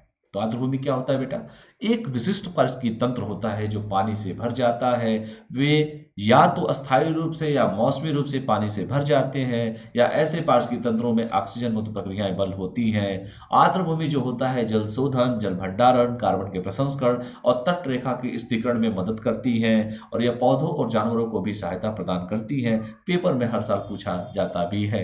एनवायरमेंट एंड इकोलॉजी आज के हिसाब से बहुत इंपॉर्टेंट है, क्योंकि परीक्षाओं में आज इसका दायरा बहुत ज्यादा बढ़ गया है। ठीक है, तो इसको ध्यान से पढ़िएगा। चलिए तो देख लीजिए आर्द्रभूमियां, और भी देखते हैं। भारत में 42 रामसर स्थल है, ये पेपर में खूब पूछता है, जिन्हें अंतर्राष्ट्रीय महत्व की आर्द्रभूमि के रूप में नामित किया गया है। और विश्व आर्द्रभूमि कब मनाया जाता है, ये भी ध्यान से देख लीजिए कि आर्द्रभूमियों के संरक्षण के लिए 2 फरवरी को विश्व आर्द्रभूमि दिवस के रूप में मनाया जाता है। पूरे देश में विश्व आर्द्रभूमि दिवस के रूप में मनाया जाता है। और वर्ष 2021 में इस दिन ने आर्द्रभूमि पर रामसर कन्वेंशन के हस्ताक्षर की 50वीं वर्षगांठ को चिन्हित किया है। और इस कन्वेंशन को ईरान के रामसर शहर में वर्ष 1971 में हस्ताक्षरित किया गया था। तो जब 50 साल किसी के पूरे होते हैं ना, क्वेश्चन खूब पूछता है। बांग्लादेश के भी 50 साल पूरे हुए हैं। आप सभी जानते हैं कि बांग्लादेश 1971 में मुक्त हुआ था। पूर्वी पाकिस्तान, पूर्वी बंगाल भी कहिए तो भी चलेगा। बांग्लादेश के मुख्यमंत्री जो सीएम है शेख हसीना जी है। पार्टी कौन सी है नाम बताइए आप लोग। तो आर्द्रभूमि के संरक्षण के लिए उनकी जो बैंड है, तीनों सेनाएं हैं जो आपकी बांग्लादेश की, वो सभी आई थी इस बार 26 जनवरी में भी साथ दिए थे। 2 फरवरी को विश्व आर्द्रभूमि दिवस के रूप में मनाया जाता है, जैसे मैंने कहा। और 2021 में इस दिन को आर्द्रभूमि पर रामसर जो कन्वेंशन हुआ था, ईरान का एक जगह है रामसर, उसी रामसर में 1971 में किया गया था। तो रामसर कन्वेंशन के हस्ताक्षर की 50वीं वर्षगांठ को चिन्हित किया गया, और इस कन्वेंशन को ईरान के रामसर में वर्ष 1971 में हस्ताक्षरित किया गया था। इसको ध्यान से पढ़िएगा, पेपर में खूब क्वेश्चन पूछता है। अगला जो टॉपिक है, महाराष्ट्र सरकार की बात की जा रही है। महाराष्ट्र सरकार, सभी लोग जानते हैं कि महाराष्ट्र में उद्धव ठाकरे की सरकार भी है। उद्धव ठाकरे बाला साहब ठाकरे के बेटे हैं। कौन सी पार्टी है कमेंट करके बताइएगा मुझे। और महाराष्ट्र के इस समय वर्तमान में राज्यपाल कौन है, ये बड़ा इंपॉर्टेंट हो जाएगा परीक्षा की दृष्टि से। और महाराष्ट्र के बारे में सभी लोग जानते भी हैं कि कोरोना महामारी के सबसे ज्यादा केसेस महाराष्ट्र में शुरुआत में थे। सभी लोग जानते हैं इस बात को। तो महाराष्ट्र सरकार ने स्टार्टअप के लिए योजना लॉन्च की है, वो भी महाराष्ट्र सरकार। चलिए आगे बढ़ते हैं। तो आर्द्रभूमि का देख लीजिएगा कि विश्व आर्द्रभूमि दिवस कब मनाया जाता है, रामसर स्थल क्या होता है। और इस बार मैंने कहा कि 50 साल पूरे हो गए जो रामसर कन्वेंशन किया गया था। ईरान की जगह है एक रामसर, वहीं पर 1971 में हस्ताक्षरित किया गया था। तो ये काफी महत्वपूर्ण हो जाएगा परीक्षा की दृष्टि से, क्योंकि 50 साल पूरे होने वाले हैं, 50वीं वर्षगांठ मनाने जाने वाले हैं। यहाँ तक कोई डाउट? कोई भी डाउट किसी को भी?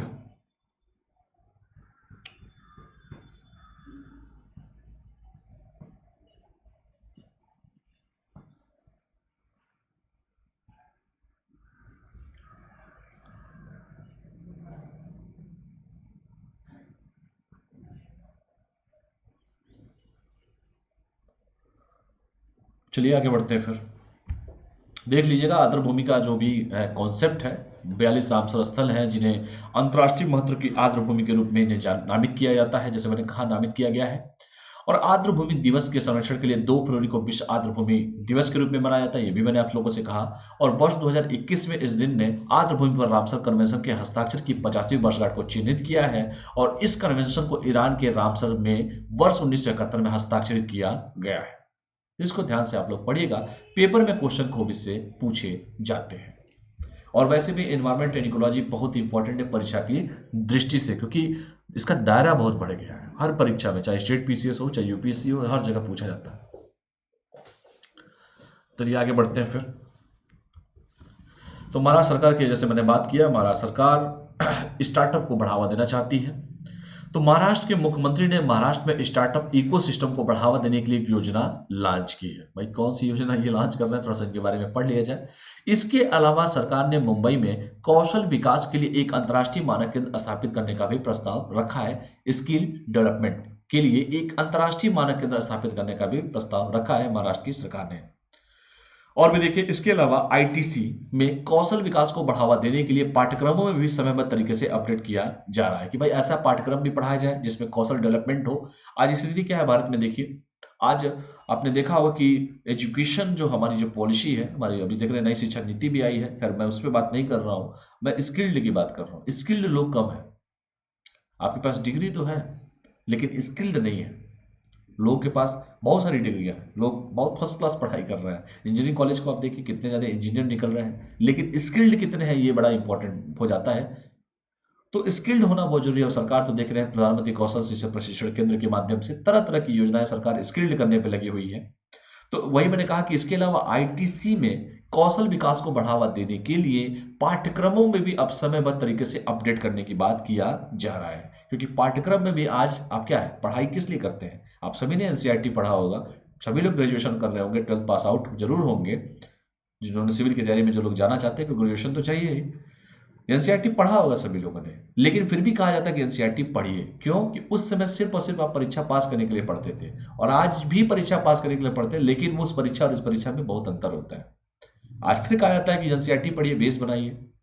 यूपीएससी ने कभी ये नहीं कहा कि आप पीएचडी करके यूपीएससी की तैयारी करिए। यूपीएससी ने ये कभी नहीं कहा कि आप इंजीनियरिंग बैकग्राउंड से होइए या मेडिकल बैकग्राउंड से होइए। उसका सिंपल सा लॉजिक बस ये है कि भाई सिंपल ग्रेजुएशन हमको चाहिए, ठीक है। उसके बाद कहा जाता है, हम लोग ने कहते हैं कि एनसीईआरटी पढ़ो, क्योंकि आपने स्कूल के तरीके से पढ़ा उसको कि चलो ठीक है पास होना है, 80% लाना है, 90% लाना है। लेकिन यहाँ पर तो कोई मतलब ही नहीं है 90-80% का, कि यहाँ पर स्किल्ड लोग की जरूरत है, जो स्किल्ड हो।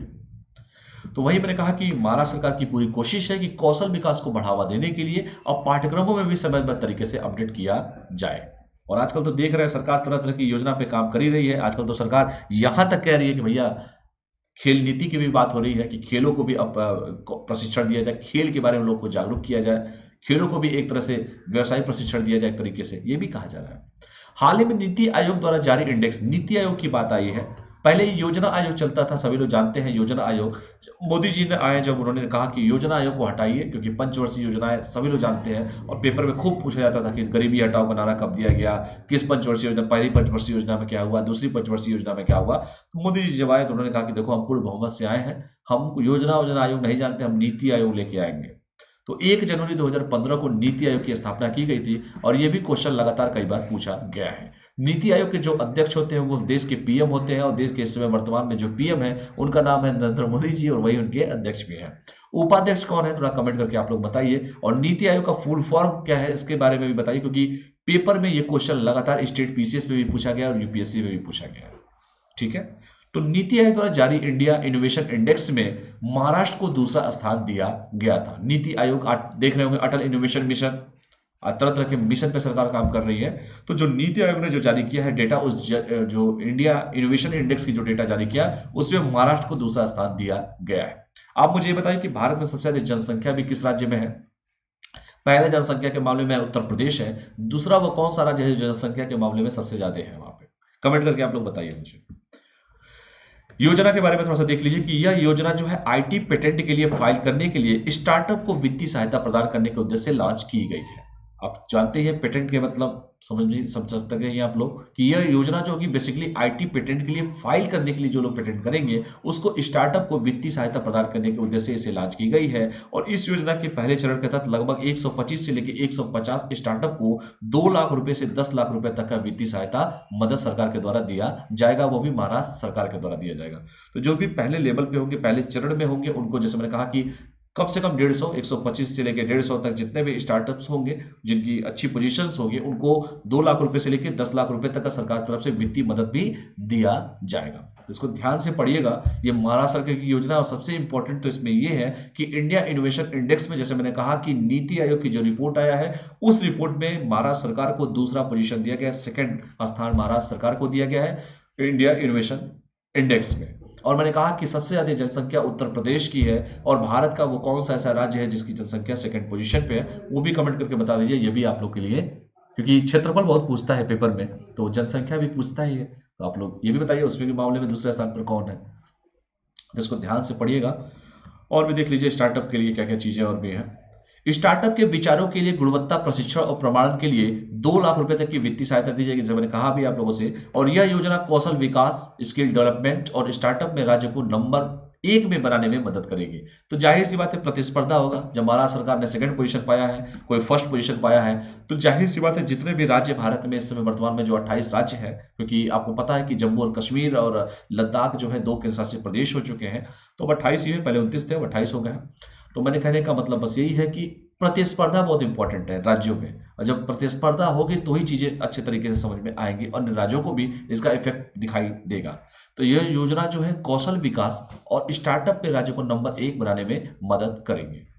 इंडिया इनोवेशन इंडेक्स 2020 के बारे में थोड़ा सा देख लीजिए कि सरकार के थिंक टैंक नीति आयोग ने, जैसे मैंने कहा कि नीति आयोग पहले योजना आयोग चलता था, अब नीति आयोग चल रहा है, और जो उसके अध्यक्ष हैं हमारे मोदी जी हैं, देश के पीएम जो भी रहेंगे वो उसके अध्यक्ष ही रहेंगे। 1 जनवरी 2015 को स्टार्ट किया गया था, ने हाल ही में इंडिया इनोवेशन इंडेक्स 2020 का दूसरा संस्करण जारी किया है, और इसका पहला संस्करण 19 में लॉन्च किया गया था। 19 में चुनाव भी था, यह भी ध्यान दीजिएगा। और यह सूचकांक देश को नवाचार चलित अर्थव्यवस्था में बदलने की सरकार की निरंतर प्रतिबद्धता को प्रदर्शित करती है, क्योंकि इनोवेशन बहुत जरूरी है आज के डेट में। जो देश, जो राज्य इनोवेशन करेगा वही तरक्की करेगा भी, क्योंकि समय के साथ अगर कोई नहीं बदलेगा तो फिर दिक्कत उसके लिए पैदा हो भी जाएगी। और ये सूचकांक भारत में 28 राज्य हैं बेसिकली, और 8 केंद्र शासित प्रदेश, यहाँ पे साथ में 8 केंद्र शासित प्रदेशों में नवाचार माहौल के मूल्यांकन के लिए एक व्यापक रूपरेखा तैयार करने का प्रयास करता भी है। कर्नाटक 42.5 के स्कोर के साथ इस सूचकांक में शीर्ष स्थान है। कर्नाटक, जिसे आईटी-सीटी बैंगलोर कहते हैं, जिसकी राजधानी कर्नाटका, जो फर्स्ट पोजीशन है, सेकंड पोजीशन महाराष्ट्र का है। ठीक है, तो फर्स्ट पोजीशन कौन है? साउथ का है, कर्नाटक है, जिसकी राजधानी बैंगलोर है, बंगलुरु। और एयर शो भी अभी हुआ था, आपने सब बताया भी था, राजनाथ सिंह जी भी गए भी थे वहां पे। और कर्नाटक में कौन सी पार्टी सत्ता में है, कौन सीएम है, कौन गवर्नर है, कमेंट करके आप लोग मुझे बताइए। चलिए बताइए, आईटी-सीटी किसे कहते हैं ये बताइए मुझे, और पहले यही बताइए, उसके बाद जो होगा बताया जाएगा। कई चीजें काफी इंपॉर्टेंट होती है परीक्षा की दृष्टि से। जैसे मैंने कहा कि सेकंड पोजीशन महाराष्ट्र को है, फर्स्ट पोजीशन किसको है, तो कर्नाटक को है, शीर्ष पर रहा है ये सूचकांक में। और 4 दक्षिणी राज्यों, जिसमें कर्नाटक है, तमिलनाडु है, तेलंगाना और केरल ने सूचकांक में शीर्ष स्थान हासिल किया है, जबकि महाराष्ट्र राज्य को दूसरा स्थान दिया गया है। मजे की बात है, उत्तर प्रदेश कहां गया फिर? उत्तर प्रदेश, यूपी नहीं देखा तो इंडिया नहीं देखा, बिहार कहां गया फिर? इतनी लार्जेस्ट पॉपुलेशन है उत्तर प्रदेश की, और स्थिति देख लीजिए क्या है। तो कर्नाटक 42.5 के 42.5 स्कोर के साथ इस सूचकांक में शीर्ष पर रहा है। और इस सूचकांक में 4 दक्षिणी राज्यों, जिसमें कर्नाटक है, तमिलनाडु है, तेलंगाना है और केरल ने सूचकांक में शीर्ष स्थान पर कब्जा किया है, जबकि महाराष्ट्र राज्य को दूसरा स्थान दिया गया है। तो ये चीजें कहीं ना कहीं अन्य राज्यों को भी सोचने पर तो मजबूर जरूर करेंगी। अच्छी बात है, सोचिए, इनोवेशन सोचिए, क्योंकि उत्तर प्रदेश और बिहार और उत्तर भारत के राज्यों में देखते ही हैं कि, खैर क्या बोला जाए, समझदार तो आप लोग हैं। चलिए, सूचकांक का महत्व देखिए। साउथ के जितने भी राज्य हैं इतने समृद्ध क्यों हैं? उसके पीछे का कारण यही है कि उनकी सोच बड़ी समृद्ध है। उसके पीछे का कारण यह है कि वहां पे समुद्र है, पोर्ट है, और जहां समुद्र होगा वहां पर व्यापार होगा। तो इन चीजों को कहीं ना कहीं सोचने पे मजबूर तो होना चाहिए, और आज नहीं तो 10 साल बाद तो होना ही है। चलिए देखते हैं। यह सूचकांक, यहाँ के लोग भी नहीं सोचेंगे उस बात को कि आखिर क्यों ऐसा है कि हमेशा साउथ ही नंबर 1 पे पहुंच जाता है। आखिर इधर क्या है? जिस उत्तर प्रदेश को चीनी का कटोरा कहा जाता था, उस उत्तर प्रदेश की स्थिति क्या है इस समय? यह सूचकांक भारतीय राज्यों और केंद्र शासित प्रदेशों के नवाचार पारस्परिक तंत्र का अध्ययन करने में मदद करता है, और यह सूचकांक एक समग्र उपकरण बनाने के उद्देश्य से तैयार किया गया है, जिसे नीति निर्माताओं द्वारा उन चुनौतियों की पहचान करने के लिए उपयोग किया जा सकता है जिन्हें संबोधित करने की आवश्यकता है। तो सूचकांक में सबसे इंपॉर्टेंट तो यह है कि कम से कम प्रतिस्पर्धा जब होगी तो अन्य राज्यों के ऊपर भी इफेक्ट पड़ेगा, और देखते हैं कब तक पड़ेगा। तो इसको ध्यान से आप लोग पढ़िएगा। सेकंड पोजीशन महाराष्ट्र पाया है। लास्ट टॉपिक आपका यही है, एचएएल हिंदुस्तान एरोनॉटिक लिमिटेड, सभी लोग जानते हैं। नए उत्पादन संयंत्र का उद्घाटन किया गया है। तो देखिए क्या क्या है, ये भी टॉपिक पढ़ा के कंप्लीट कर देता हूं बस आप लोग को, मेरे ख्याल से लास्ट, चलो ये भी पढ़ा ही देता हूं। तो यहां तक समझ में आया। फर्स्ट पोजीशन कौन था? कर्नाटका। सेकंड पोजीशन कौन था? महाराष्ट्र। और साउथ के 4 है, इसको ध्यान से पढ़ लीजिएगा, जिसमें केरल था, आपका आपका कर्नाटक था, आपका तमिलनाडु था, आपका तेलंगाना था और केरल था। इसको ध्यान से पढ़िएगा। और केरल तो खैर लिंगानुपात से लगा है, हर मामले में नंबर 1 पे रहता है, आप सभी जानते हैं उसको। वहां पे एजुकेशन पॉलिसी कितनी जबरदस्त है, कितने 96 point something percentage Kerala literacy rate है वहां का। चलिए, भारत के रक्षा मंत्री राजनाथ सिंह ने लाइट कॉम्बैट एयरक्राफ्ट एलसीए के उत्पादन के लिए एक नया प्लांट का उद्घाटन किया है। हमारे देश के रक्षा मंत्री राजनाथ सिंह मोदी 1.0 में देश के गृह मंत्री हुआ करते थे, इस समय देश के रक्षा मंत्री हैं और लखनऊ संसदीय क्षेत्र के लोकसभा क्षेत्र से वो सांसद भी हैं। इतना जानिए आप लोग, क्योंकि यूपी का पेपर में कुछ भी पूछा जा सकता है, आप लोग सभी जानते हैं। इस प्लांट का उद्घाटन बेंगलुरु में, जो कर्नाटक की राजधानी है बेंगलुरु, हिंदुस्तान एरोनॉटिक लिमिटेड में किया गया था। एचएएल हिंदुस्तान एरोनॉटिक्स लिमिटेड में किया गया था। और यह क्षेत्र भारत के स्वदेशी फाइटर जेट एलसीए मतलब लाइट कॉम्बैट एयरक्राफ्ट तेजस के उत्पादन को दोगुना करेगा। तो बेसिकली सबसे इंपॉर्टेंट तो है कि हिंदुस्तान आज तरक्की कर रहा है। हिंदुस्तान तेजस से लगाए हल्के लड़ाकू विमान, जैसे मैंने बताया भी था, अभी हिंदुस्तान एरोनॉटिक लिमिटेड को भी टेंडर दिया गया है 48,000 करोड़ रुपए का। ठीक है, हल्के लड़के लड़ाकू विमान बनाने के लिए दिया गया था, मैंने बताया भी था ये सब चीजें। देखिए बता भी रहा हूं इसको। इस प्लांट का उद्घाटन बेंगलुरु में हिंदुस्तान एरोनॉटिक लिमिटेड एचएएल में किया गया था। और यह जो क्षेत्र होगा भारत के स्वदेशी फाइटर जेट एलसीए तेजस के उत्पादन को दोगुना करेगा। बेसिकली हिंदुस्तान एरोनॉटिक लिमिटेड को सशस्त्र बलों से 48,000 करोड़ रुपए का ऑर्डर मिला भी है। और यह स्वदेशी भावना से ओतप्रोत चीजें बनेंगी, देश में बनेंगी, तो लोगों को रोजगार भी तो मिलेगा। तो इसका जो उद्घाटन किया गया है नए प्लांट का, वो किया गया है लाइट कॉम्बैट एयरक्राफ्ट के उत्पादन के लिए, जो एक नए प्लांट का उद्घाटन किया गया है हमारे देश के रक्षा मंत्री राजनाथ सिंह के द्वारा किया गया है। और उद्घाटन बेंगलुरु में किया गया है, वो भी हिंदुस्तान एरोनॉटिक लिमिटेड में किया गया था।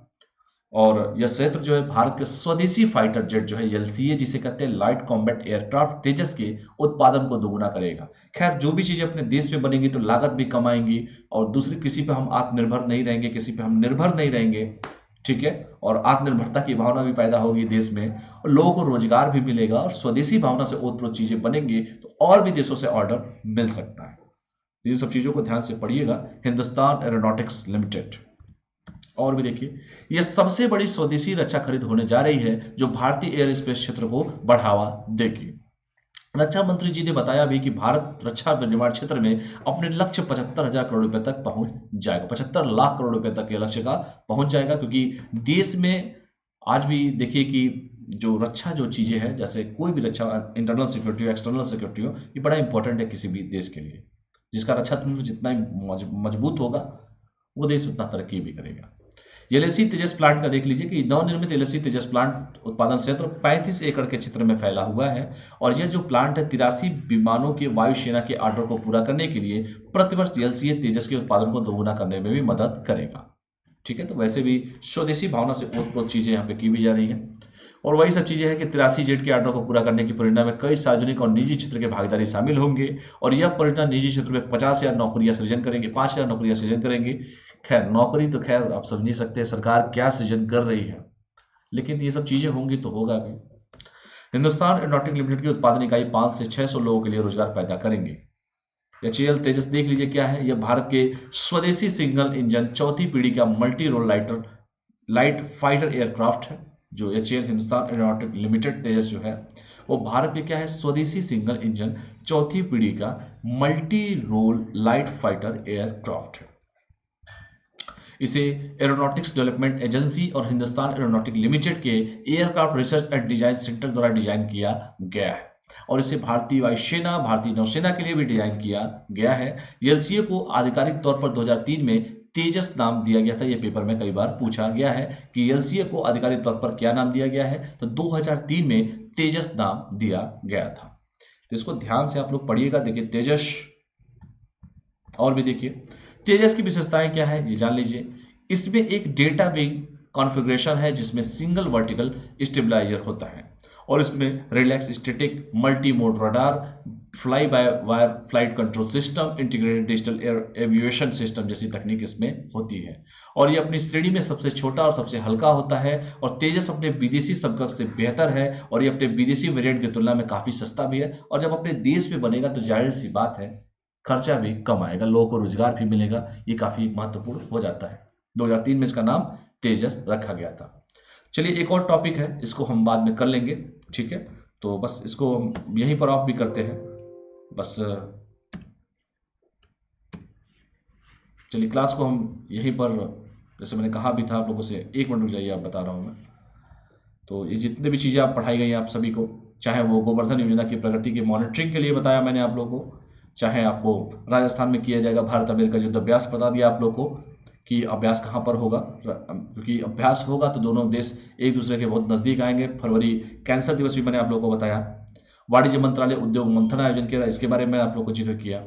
उसके बाद मैंने चेन्नई में आर्द्रभूमि संरक्षण के बारे में आप लोगों को बताया, ये भारत का पहला ऐसा होगा। फिर उसके बाद आप लोग को बताया गया महाराष्ट्र सरकार स्टार्टअप को लेकर योजना लॉन्च कर गई और नीति आयोग ने इसको सेकंड पोजीशन दिया है, महाराष्ट्र को फर्स्ट में कर्नाटका है, साउथ के 4 राज्य है, ये भी बताया मैंने आप लोगों को। उसके बाद मैंने आपको बताया, ठीक है, हिंदुस्तान एरोनॉटिक लिमिटेड के बारे में बताया, तेजस का नाम दिया गया, कब क्या है, तेजस की विशेषताएं के बारे में बताया गया। और लास्ट टॉपिक जो था वो कल करा दूंगा, आप लोग टेंशन मत लीजिए, वो कॉर्पोरेट मामले वाला जो भी है ये हो जाएगा, इसका टेंशन एकदम ना लीजिएगा। तो चलिए आज के लिए बस इतना ही करते हैं, तब तक के लिए ये टेलीग्राम का लिंक है, डिस्क्रिप्शन बॉक्स के नीचे भी टेलीग्राम का लिंक दिया होता है, अनअकैडमी प्रिंस जायसवाल के नाम से टेलीग्राम का लिंक है। इस टेलीग्राम के लिंक से जुड़ जाइएगा, जो भी महत्वपूर्ण इन्फॉर्मेशन देना होता है मैं इसी टेलीग्राम पे शेयर कर देता हूँ। मतलब मुझसे जुड़ने का यही एक आप लोगों के पास माध्यम है, ठीक है। टेलीग्राम का लिंक डिस्क्रिप्शन बॉक्स के नीचे भी लिंक दिया होता है। ये कोड है PJ01, इस कोड का यूज करके अपने सब्सक्रिप्शन पे 10% आप लोग बचा सकते हैं। तो चैनल को लाइक कीजिए, शेयर कीजिए, सब्सक्राइब कीजिए और जो भी करना है करते रहिए, कोई दिक्कत नहीं है। बाकी अगर कुछ पूछना हो किसी को भी तो आप लोग हमको टेलीग्राम पे पर्सनली मैसेज भी कर सकते हैं, कोई दिक्कत नहीं है, ठीक है। डिस्क्रिप्शन बॉक्स के नीचे लिंक दिया हुआ है और ये कोड कहीं पर भी अनअकैडमी के किसी भी सब्सक्रिप्शन पे लिया जा सकता है, PJ01। तो चैनल को लाइक कीजिए, शेयर कीजिए, सब्सक्राइब कीजिए। थैंक्स फॉर वॉचिंग और हम यहीं पर क्लास को ऑफ करते हैं। तब तक के लिए पढ़ाई करते रहिए, स्वस्थ रहिए, मस्त रहिए, पढ़ते रहिए। बहुत बहुत धन्यवाद, thank you all of you, ठीक है। तो क्लास को यहीं पर ऑफ किया जाता है। सभी को शुभ रात्रि, गुड नाइट।